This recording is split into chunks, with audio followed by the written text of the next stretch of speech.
Welcome back. You're watching World Talks, and I'm your host, Klaudia Czerwińska. Germany's Social Democratic Party says first legal steps should be taken to ban the far-right AfD party as unconstitutional. Conservative lawmakers are less keen on the idea. The debate on whether to ban the AfD, which forms the strongest opposition force in parliament, has gained momentum after it was reclassified by Germany's domestic intelligence agency as a confirmed right-wing extremist. We'll talk about why the German socialists want to use the heaviest weapons against the popular AfD party and what could happen if AfD was to be banned, with Maria Skóra, associate research from the Institut for Europäische Politik in Berlin. Thank you so much for joining here on World Talks. Hey, thank you so much for having me. Lovely seeing you again. Great to have you back. So let's start from the top. Why are the Social Democrats looking to ban the AfD? Give us a breakdown, as this is quite a complicated issue. Yes, indeed, the process has been going on for a while. And by the process, I mean the controversies around the AfD and questions if it is a constitutional or pro-democratic party. It actually started already a few years ago when the Federal Office for the Protection of Constitution, so the aforementioned by you, the internal intelligence agency, intended to classify the AfD as a suspected case of extremist activity. So the process or the controversies have already emerged at least 5 years ago.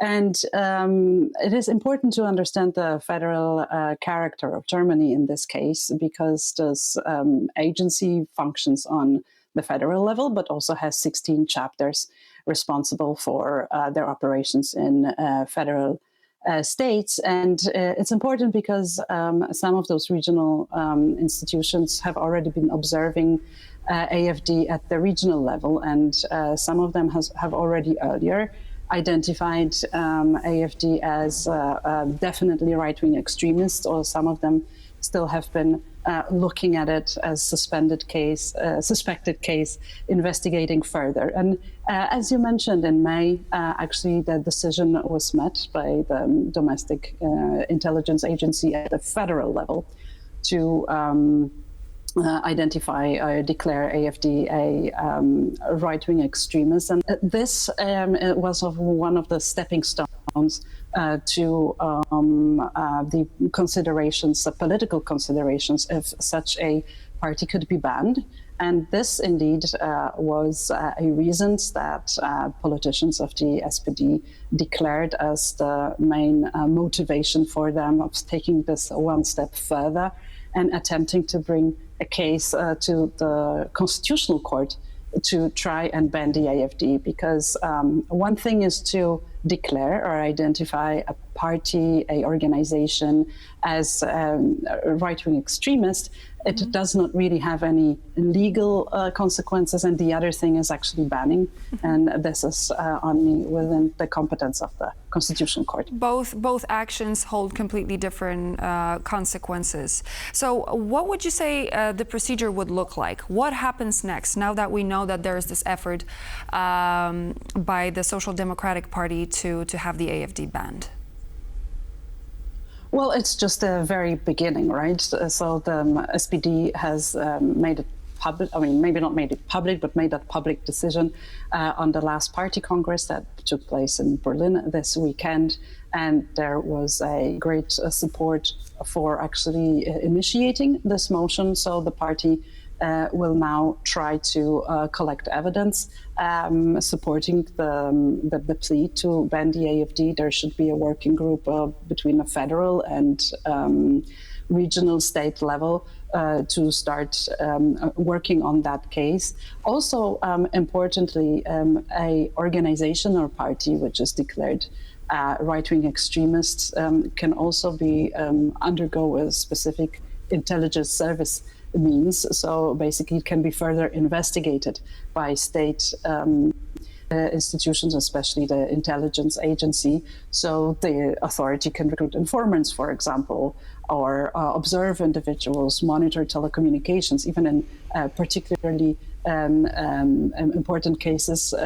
It could be also extended to elected members of parliament. the surveillance. So this is all that can happen on the way to the banning.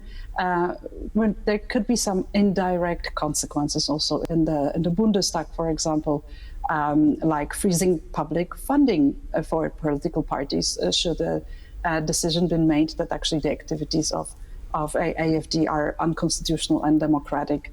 In the Bundestag, some of the parties may also, for example, reject AfD politicians to take certain offices, like chairs of the commissions or so.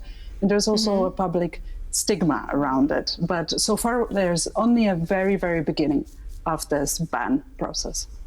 Well, which takes me specifically to my next question. What happens in terms of social unrest in Germany if AfD was to be banned? After all, they do have their voters who are supporting them. What happens to that group of people, and what happens to the whole socio-political structure within Germany if that were to happen?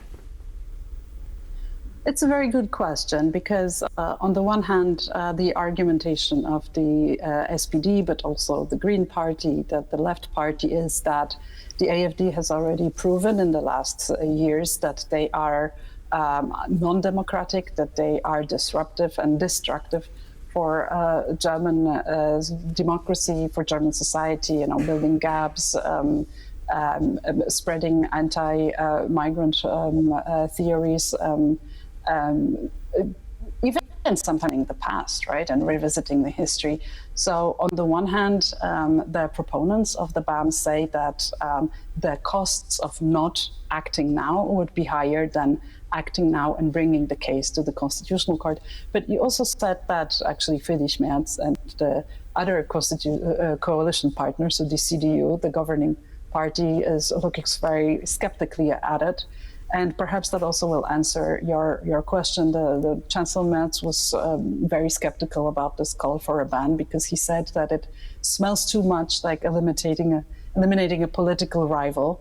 He was also concerned that such a application to ban a political party really has to be very good, very strong.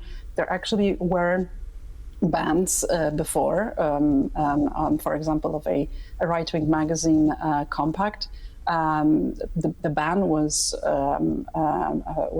came from the former Minister of Interior, Nancy Faeser, and just a few days ago, the administrative court said it was unlawful. So what do you do when you actually apply for a ban and then it's proven unlawful or not enough or too weak? Then it's only water for the mill of an extremist party, which might accuse those willing to ban it of censorship, exclusion, disrupting democratic processes. Because as you said, the AfD is still supported by more or less roughly 20% of citizens.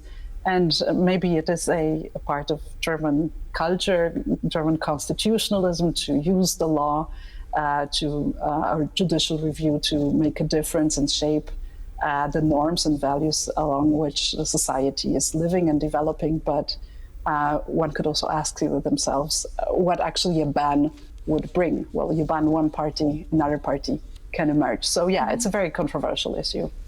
Most definitely. And last but not least, if AfD was to be banned, obviously the members of the AfD are not going to be stopped from possibly shaping new factions, new parties. Do you think this would actually happen and we would see some sort of surge when it comes to the number of far-right parties in Germany? I'm not sure about that. Well, the AfD has already reacted to not only, it cannot react to the ban because it's not yet there, but it has already been reacting and taking actions against this classification as a right-wing or extremist party. And it has already been in cases with the Administrative Court of Cologne and Higher Administrative Court of North Rhine-Westphalia and Münster, which actually ruled that there is no sufficient evidence to not to say that AfD is extremist right. I'm mentioning it because on the one hand, probably you would have a lot of legal battles and trying to choose different legal pathways to stop the process, revert the process. But on the other hand, definitely that would be convincing to some of the AfD supporters, especially those most staunch ones, only confirming that the AfD is persecuted in Germany because it tells the truth. But the question is if the glass is half empty or half... Unfortunately, I'm really sorry. I hate to do this to you, Maria, but our time has come to an end here on World Talk, so we will have to put a full stop there, but we will be back on the subject very soon, and I hope to have you back in the studio. Maria Skóra, Associate Researcher at the Institut für Europäische Politik in Berlin, was my guest. Thank you so much for joining again. Thank you so much for having me. And so this would be all for now here on World Talks, but please do stay tuned back in just a moment, as always, with more news and features, and we'll see you there.